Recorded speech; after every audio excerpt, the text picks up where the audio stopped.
Aziz dostlar, hər vaxtınızın xeyir olması diləyi ilə bu çəkilişə başlayıram. Və həm də bugün xalqımızın əziz, müqəddəs bayramlarından biri olan Çərşənbə bayramıdır. Bu münasibətlə də xalqımızı təbrik edir.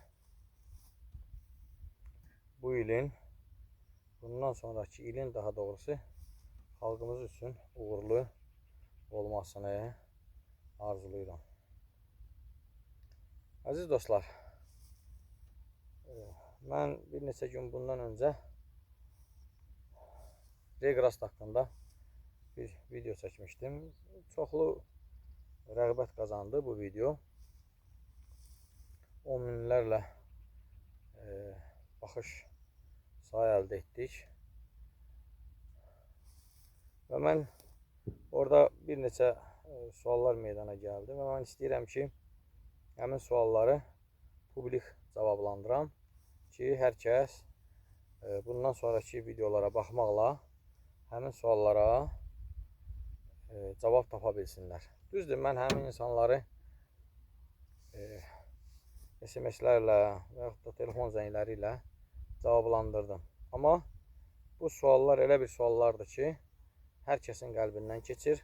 Hər kəs bu sualları vermək istəyir. Mən də çalışacağım bu videoda o suallara aydınlığı gətirəm.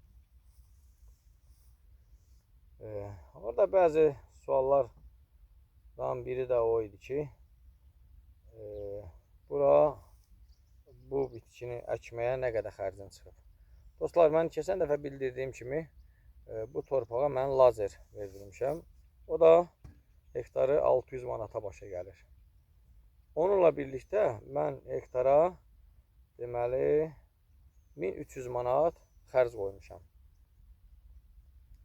Əgər bundan sonra mən bunu biçəcəyəmsə, deməli hər biçimdə deyilənlərə görə 500 deməli ot bağlaması verir.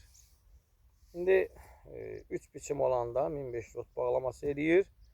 Amma siz həmin o 1300 manatla və yaxud da lazer verməyəcəksinizsə 700 manatla o ot bağlamaların qarşılaşdıranda artıq sizin xərciniz də, sizin qazancınız da sizə məlum olacaq. Əziz dostlar, keçən dəfəki videoda başqa deməli suallardan biri o idi ki, niyə məhz sən istəyirsən ki, bu bitkini insanlar əksinlər? Onun cavabı olaraq mən də sizə bildirirəm ki, əziz dostlar, mən bu bitkinin nə satışını təşkil eləmirəm, nə də kimsə əkəcəksə, onun yaxın perspektivdə mənə heç bir xeyri yoxdur. Mən uzaq perspektivi düşünürəm. Uzaq perspektiv nədir?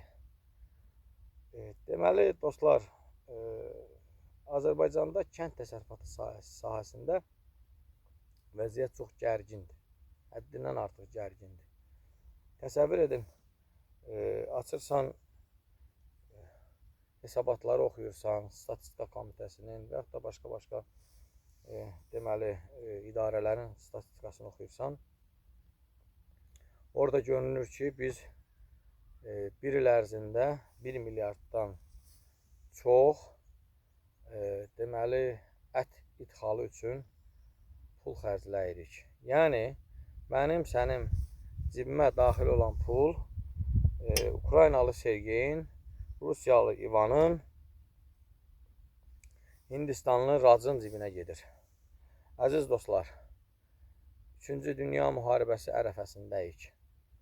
Baxın, Amerika boyda dövlət, bu günləri onlarda yumurta qıtlığı yaranıb, nə Avropa, nə də Amerika ölkələri Amerikaya yumurta ixrac etməyə razılaşmırlar. Sabah bu bizim də başımıza gələ bilər. Sabah insanlar düşünə bilərlər ki, bəlkə pulumuz var, biz istədiyimizi ala bilərik. Deyil. Amerikadan çox bizim pulumuz yoxdur. ola bilsin ki, elə bir vəziyyət yaranar ki, bizə bugün ət və süd məhsulları ixrac edən dövlətlər sabah 5 gündən sonra onu bizə verməz və biz acından ölmək təhlükəsi altında qalarıq. Əziz dostlar, odur ki, biz belə yem bitkiləri əkməliyik ki, həm yem bazamız yüksəlsin, həm də heyvandarlığı inkişaf etdirə bilək. Heç olmasa, özümüz öz tələbatımızı ödəyək. Əziz dostlar, bəzi suallar da var. Mənə ünvanlanan suallar da var ki, biz regrast əkək ya yonca əkək. Bunun da cavabı olaraq sizə bildirim ki, bu bitki bizim ölkəmizdə o qədər də tanınmır. Düzdür, protein dəyəri, enerji dəyəri deməli yoncadan yüksək olsa da, amma hər hansı bir indiyə qədər yonca alan adama gedib bunu başa salınca iş işdən keçmiş olar. Odur ki, bu bitkinin qiymətini siz yonca ilə qiyaslamayın. Əgər o şəraitiniz var ki, siz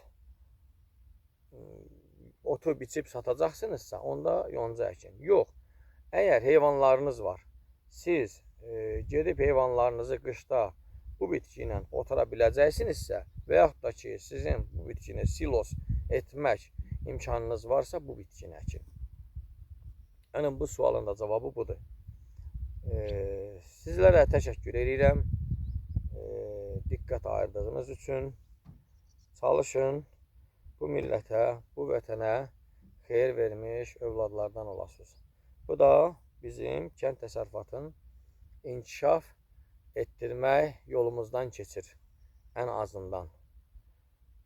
Çalışın, qoy millətimiz heç bir xalqa, heç bir dövlətə möhtac duruma düşməsin.